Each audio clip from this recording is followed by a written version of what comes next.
I'm Greg Hunter. Welcome to USAWatchdog.com. With us once again, a guy warning about the severe changes in the climate that may impede life on the planet. I'm talking about Dane Wigington. Dane Wigington of geoengineeringwatch.org. Dane, thanks for joining us today on USAWatchdog.com. Thank you, Greg. Thanks for your willingness to continue addressing this issue. I just want to start with what you said the last time about, the slang term for what you're talking about are chemtrails. That's the term, is chemtrails, I should say. But that's the term. If you Google chemtrails, you get all kinds of crazy disinformation. You have to use the proper terms, scientific terms, because this is science, and it's a geoengineering, it is solar radiation management, it's things like that, correct? That's exactly correct. The term chemtrails does not have a scientific basis. It's been intentionally marginalized, and although there are some that like to use that term because they feel it's more descriptive, it's not helpful to the credibility of our cause. It's imperative that we stick to the science terms, and we have plenty of those. Solar radiation management, stratospheric aerosol geoengineering, even the term climate engineering, which is very straightforward, still leads to hard science, and it's imperative we use those terms. Okay, have things gotten any better since the last time that you were on? I mean, you were signing a pretty dire warning, and give us an update on what's going on with the livability of the planet. It's deteriorating at a rate that few want to accept or face, and now we're having mainstream media that's even covering some of this. The species extinction rate, which we've talked about before, is now moving from 200 a day, closing in on 300 a day, plant, animal, insect. It's hard for people to get their arms around that many species going extinct, but in fact that is what's happening. Statistically, we're in the 6th great mass extinction now. And when we see things, and this has happened since our last show, Greg, like the bee colony collapse disorder, which most people know the bees are dying. And we've seen the stories about the farm chemicals and so forth that the bee scientists are relating to this. And we've been in communication with the bee scientists from the U.S. for several years, and they have not wanted to face the fact that there's a bigger issue. It's not just farm chemicals. We now have peer-reviewed study stating conclusively that bees are absolutely loaded with aluminum. In fact, they have 70 times more aluminum in them than what it takes to cause Alzheimer's or dementia in a human being. So yet one more red flag at this massive contamination tied to climate engineering. And again, a lot of sources of species extinction. We have a lot of anthropogenic causes damaging the planet. But climate engineering is the biggest elephant in the room, Greg. It's not being acknowledged. In our last interview, you did not bring this up, but afterwards you said, we're thinking about, starting a lawsuit. Not thinking about, but you were in the process of starting a lawsuit. I guess it's safe to come out now and say how, that you are going to sue over this climate engineering, and you're going to get discovery, and you're going to take these guys to court. Tell me how that's going. Yeah, and it's not just me. In fact, the attorneys involved, we have 6 U.S. attorneys, we have 2 Canadian attorneys, and they are involved in this battle of their own accord because they realize that their reality is disintegrating by the day, and that the climate engineering issue is the most significant environmentally destructive factor on the planet at this time. So they're fighting for their own futures as well. And the filings in Canada and the U.S. are different in nature, and this will develop as they finish with their strategy, if you will. But this is something that's being done in a manner that will hopefully be a template for others in other states besides California in this case to follow that template and to also file suit. And the goal, again, of such a suit, there are certain inarguables. The contamination issue, the heavy metal contamination is not arguable. It's there. It's not coming from China. It matches the climate engineering patent exactly. And we have agencies whose responsibility it is to disclose such a public health hazard, and they are not disclosing, and there's liability from that, period. So in case of Northern California, we have spikes of aluminum in the Sacramento River, which is the drinking water for California, that are not being publicly acknowledged. So again, there's a lot of issues here that have been not addressed by the agencies whose job it is to address them. Who are you suing? I should start with that. Who are you going to sue when you file suit? Who are you going to name in the lawsuit? Still up to the attorneys, and that's still being decided. So I can't fill in that blank, if you will, right now. But again, there's a lot of liability all along the chain from agencies, local and state, that have not, and federal, that have not fulfilled their legal mandated responsibility to the public. So you're going to start with the government, the state and federal government. That's what you're going to start with, state and federal government, of just, hey, this is out there and you're not doing your job. Why? Is that right? Is that the premise of your suit?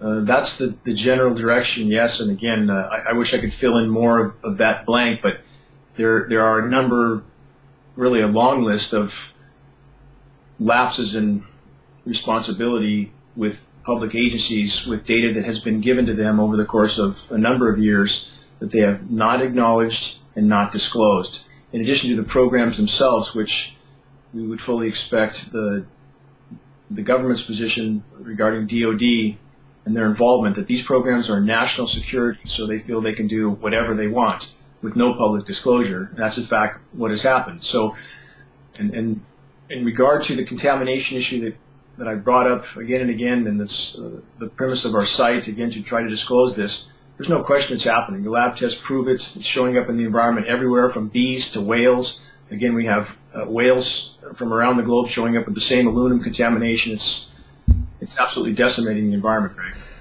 Catherine Austin Fitz, one of the first interviews I did, she said, and this was her statement, they want to depopulate and bankrupt the rest of us. I mean, are they, if you sue them, I guess I suspect that they would say, or if the people who are doing this, I suspect they would say, well, we're trying to save the planet. It's, we have global warming, and we're trying to deflect the sun rays and manage, solar radiation, and we're really trying to do something good. And you would say?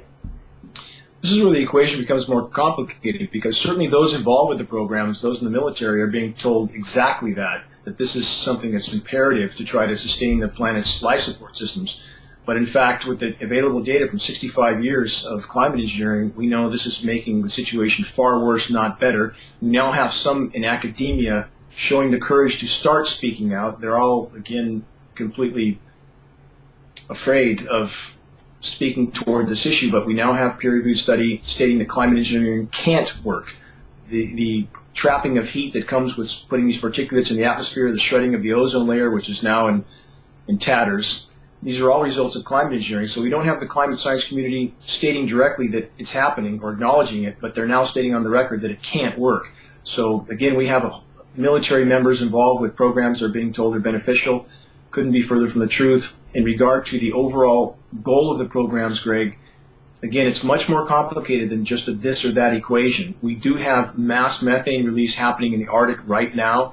We have global temperatures that reflect that release. Methane's covering the planet like a layer of glass. Geoengineering contributed to this methane release. It didn't mitigate it. So the only thing the military-industrial complex seems to know how to do when something's not working, they just do more of it. So we see an ever larger ramp-up of climate engineering. We have fires raging, absolutely raging around the globe. And for example, if we use the forest fires as a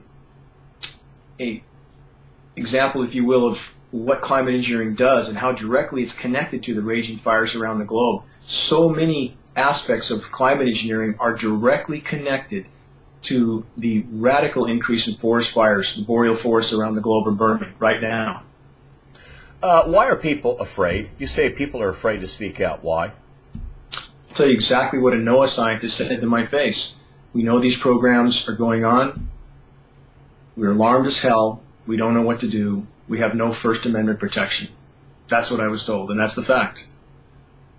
Wow, no First Amendment protection in that. It's a national security issue, and you say something about this, and you're going to get you're going to get offed or disappeared or whatever. Well, for a lot of people, it comes down to a paycheck or a pension, right? I mean, this is something that's a very bad career decision to speak to.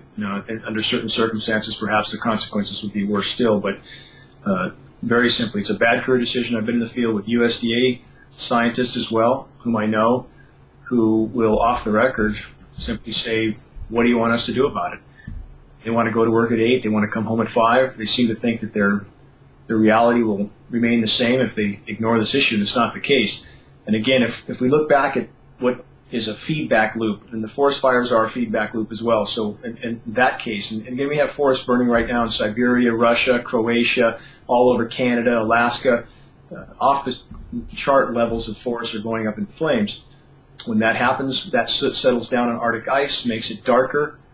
That decreases the albedo, the reflectivity, so the ice melts even faster. We have a shredded ozone layer, again, that's more thermal energy coming in from that source. So these mechanisms that are triggered in large degree by climate engineering in many cases, they start to feed on themselves. The same with the methane release. So in the case of these academicians feeling that they can ignore this issue and that somehow it will go away or that their life will go on as normal is simply delusional. I had people on the last time you were on who claimed they were pilots. And, you know, trolls exist. Anybody who thinks they don't, I had a friend of mine that worked at a big credit card company says, I know they exist. We hired them. Anytime we had some problem, we'd have them go out on social media and try to tamp that down, try to reverse that, try to give, you know, our side, try to put a better spin on it. And that's just with a big major credit card company. So, you know, the government, the Republican National Party, the Democratic National Party, the NSA, you name it, they probably all have paid trolls. At any rate, I don't know if this is a paid troll or not, but pilots came on and said, oh, there's no way. I'm supposed to believe there's large tanks of aluminum, and all these planes are rigged with nozzles, and I'm supposed to believe that this has been going on, and this is the problem that's been kept out of sight, and nobody said a word about it. And you say? When we hear that kind of response, this is my rebuttal. We have film footage of these tankers spraying at altitude, military tankers, KC-10s, KC-135, C-17 Globemasters. We have up-close footage, nozzles visible, turning on and off. We have ground photographs. I just posted a video 5 or 6 days ago about the high bypass turbofan jet engine, by the way, and this is really critical, Greg. High bypass turbofan jet engine is on all commercial aircraft and all military tankers, and I encourage people to view the tutorial we just posted at geoengineeringwatch.org on this engine.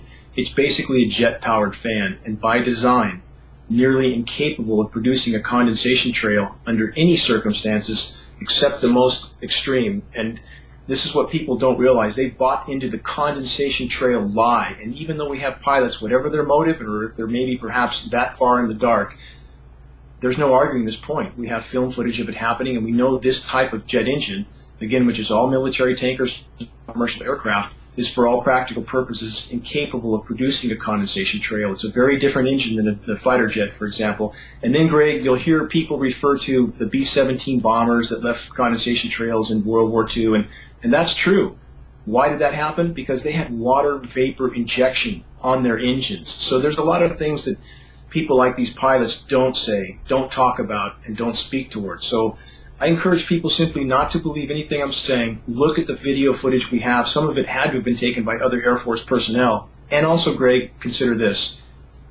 Why would we think that our government is not engaged in this when you have our government and governments around the globe stating emphatically how dire the climate situation is, that something has to be done immediately? You have the entire climate science community stating we have to geoengineer immediately. It's the frontline subject of conversation with all of them. Would we really think that our government would ask our permission to do something that they categorize as a national security issue? Have the top U.S. military brass also stating on the record, greatest national security threat of all is climate change. Do we really think they would ask our permission? What can people do? What can people do to soften the blow? Can they prepare? What can they do? Well, this is where, if we plug this into economics, and it's important for people to understand, too, all the aspects of this, because when people say it's just this or that, while the ship is going down, we have the disaster capitalists, which you and I have discussed off the air. We have those who run the climate engineering literally running gaming casinos on the stock exchanges for weather trading derivatives. So those who are manipulating and disrupting the weather are capitalizing on the disasters they're causing. And I encourage people, again, investigate what I'm saying. Weather trading derivatives is a huge market. You have cities, municipalities that are exposed, for example, along the Gulf Coast and other places that are more or less being blackmailed to buy this type of insurance. And it's a form of manipulation that is being used on a scale that's incomprehensible, and it's all connected.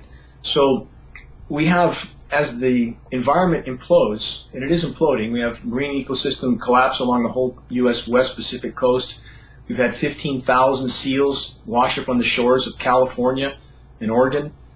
We have huge things happening that are not being disclosed. What can people do? There's only so much you can do unless we stop this problem. As far as personal human health, again, we have all those stats going off the chart as well. Everything that you would connect to heavy metal exposure, we see going off the charts. Alzheimer's, autism, ALS, all sorts of neurological disorders. So we have the effort to try to protect our own health while we're fighting the battle to stop this issue. But if we don't stop the issue itself, all the other measures are temporary. So in people's, what they can do to help, Greg, is profoundly important right now, that they realize their own power in this equation. If everybody learned a bit about this issue and helped share credible data with those who would care if they knew, we can bring this issue to light, and that's our only chance of stopping it. Are they trying to depopulate us? Are they trying to kill us? I mean, I hate, if it's not working, and big people say, yeah, it's not working. And so is there an ulterior motive, and that is to, let's just make people sick and let them die? Is that what they're doing? Well, again, I would never put this in one category, ever. Do I think that eugenics is on the agenda of those in power? How could I not think that when we have David Rockefeller stating on the record that 95% of the population needs to go? We have Air Force studies from the late 90s about the nanoparticulates that are being sprayed from aircraft. This is, again, the primary element in climate engineering patents. It's what's showing up on the ground. We have Air Force studies showing how lethal those particles are to the human organism. So if they know how bad it is and they're continuing to do it, why would we not believe that that is in some way perhaps a benefit to those in power? I'm not saying our own military brothers and sisters, because they are certainly not aware of what they are doing or the full ramifications. But as far as that sort of sickening of society, if you will, a society that's not very healthy tends not to be able to stand up to what's happening to them, and I would argue it's hard to eliminate that from the equation, Greg. And if we look at the examples we have of the U.S. military testing on its own populations, we have several dozen of those examples. San Francisco's a big one. They sprayed a pathogen over San Francisco for a very extended period of time without the public's knowledge or consent, and this is only one example. Why in the world would we think that this is not going on? Let's look at our own troops. We have let's go back even further to World War II, when our troops were told to look through a set of goggles and watch this nuclear explosion go off. You don't think that military leaders knew that that would harm them? Of course they knew. Agent Orange in Vietnam, depleted uranium in the Gulf War, our own ammunition radioactive. Those in power not only don't care about the population, they don't even care about their own military as far as the damage done to their own soldiers. So there's no morality in this equation. When do you think you might be filing the suit? Again, that's I think that they're close in Canada, and we communicate on conference calls. All the attorneys from the U.S. and Canada connect. And I want to state, too, that there's people waking up within the system, military people. I got a call since my last interview with you, it was about 2 months ago, from a retired Air Force general. And that's the kind of call that one waits for, that is an indicator of a wake-up that's happening under the surface. And there are, again, very honorable military men and women that are waking up to this issue. And no matter how much people hear denial from certain corners like these pilots that you mentioned, I only challenge them to actually investigate. Look at the film footage we have, look at the patents we have, look at the government documents we have that all confirm climate engineering is in fact a very lethal reality. Are you being attacked personally? Are you in fear of your well-being in life? This is not a job I wanted. I'll certainly say that. And I wish that none of this was real. I did a lot of investigation before I embarked on this mission of 10 years. But the only thing in that arena that has happened after a large presentation at 9:30 at night on a Friday night, I got a call from a federal EPA employee who clearly knew where I was not happy about it, wondered why I was still, in his words, beating this drum. So when one gets a call like that, you're clear that you're certainly being watched. And beyond that, whatever the risk, I'll say this, whatever the risk, even if one's standing on the end of the plank, if the whole ship is going down, what difference does it make? And the whole ship is going down, and those that don't believe it will soon, Greg. And I stress this, no matter how much money is printed in financial markets, no matter how much the central banks flood the system with, it doesn't matter when the environment stops producing. And the environment is, in fact, imploding as we speak, from global pelagic fish populations, the food fish, which is down about 95%. We have crops crashing around the globe. We have ecosystems that are no longer producing. Trees are dying around the globe. And let's look at a simple harbinger of how bad our situation is. Let's look at insects. In Northern California, Shasta, Siskiyou counties, this is just one example of what's happening around the globe. Insect populations, terrestrial insects and aquatic insects, over the last 10 years have declined 90% as measured by a U.S. Forest Service biologist. If the insects can't make it, how long will we? Yeah, I noticed driving out, on the highway at night, usually my grill is just full of bugs, and, not so much. You're saying that that's part of it right there, that the bugs are dying? It absolutely is. Again, if we look at the full ramifications of climate engineering, there's not much bad that it doesn't do. We have shredding of the ozone layer, total disruption of the hydrological cycle, the rain cycle, so we have drought and deluge. We have bioavailable metals saturating everything. These metals are inconceivably small, these particles. You can fit 30 to 50,000 nanometers, nanoparticulates across the width of a human hair. They're absorbed into everything. They penetrate through our lung lining, go into our bloodstream, and we have internationally recognized neurologists like Dr. Russell Blaylock confirming this health threat, this health risk. So we have multiple factors converging related to climate engineering that are, again, decimating the web of life, if you will, from every conceivable direction. And I know you live in California. The drought, I know you've gotten some rain, actually, torrential rain, but your drought is far from over. Is that correct? Southern California got some rain. Northern California has not. In fact, in my location, we are about 250 inches of rain short. Oh, my God. For the last 8 years, 250, and I live right next to, I'm looking right down on the state's largest reservoir, Lake Shasta. It's in my backyard. So absolutely the rain is far from being adequate here. And it's important to remember this as well, Greg. These particles are desiccant materials. So maybe some of your listeners have noticed in some regions, these droughted out regions, again, you have drought and deluge associated with climate engineering, but in the dry regions, we don't see dew anymore. There simply isn't any because these particulates absorb atmospheric moisture. In fact, atmospheric relative humidity has gone down overall globally since the late 40s, and this can't happen in a warming world unless there's an element that's not being acknowledged, the sun-blocking element and the moisture-absorbing element, and that is climate engineering, the saturation of the atmosphere with these particulates. So, again, this is the epitome of human insanity. It's as bad as GMO foods are, as bad as other forms of intervention with the environment are. This is exponentially worse than everything combined. It's the all-out assault against the biosphere. What do you say to people that say, oh, you're just doing this to make some money, which I don't think you are. But what do you say to your critics that say, well, you're just trying to scare everybody and get some money and trying to get donations and whatever you get? I don't know. You haven't asked for a single donation. But I'm going to plug people to donate to your site. But what do you say to that? We have never sold anything on geoengineeringwatch.org. Nothing. I've spent my entire SEP account on this mission of 10 plus years, and any donations we've gotten has gone straight into flyers and DVDs, which we give away. We don't sell. I've given away 200,000 colored glossy flyers mailed out at our expense. This is absolutely not about financial anything.